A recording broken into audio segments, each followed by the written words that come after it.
All right, so two long streaks snapped by the Titans. First, they snapped the Seahawks' 12-game winning streak in home openers. That was tied for the second longest such streak in NFL history. Then it's Tennessee's first win when trailing by 14 in the fourth quarter since 2006. That snapped a 62-game losing streak in that situation.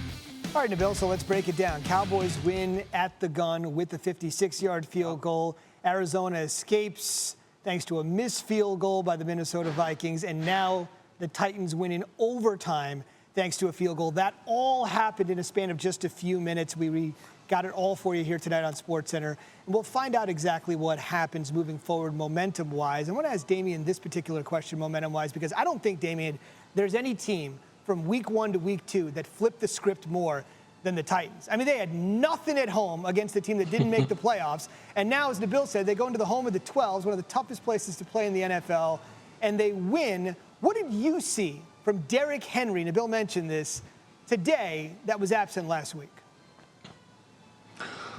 Well, Zubin, that's why they play the games, right? You know, 1 week is one narrative, and then you can change it the next week. But I think with Derrick Henry, one thing about him and what we've seen throughout his career is the more touches he gets, particularly as the game progresses, the stronger he gets, okay? Because a lot of times, you know, early on in the game, you know, a big back like Derrick Henry, you know, guys are flying around and stopping that momentum.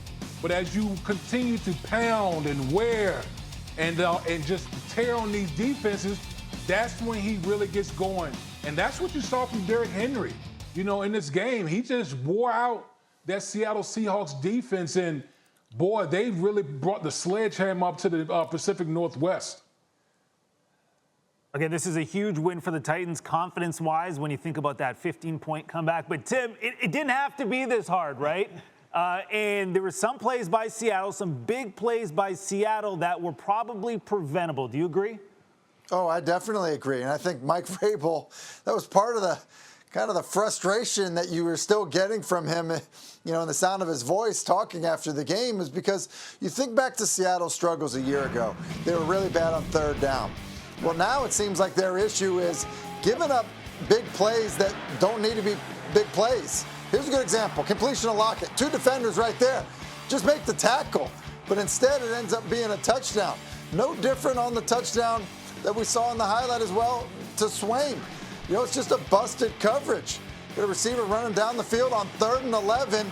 There isn't anyone within 15 yards of him. Like, those types of things can't happen if you want to go where the Tennessee Titans feel like they're capable of going. Remember, they are a playoff team and a team that's made noise in the postseason. So, yeah, they need to be better there because what will not change is what their identity has been on offense. And what Damien is saying is exactly right.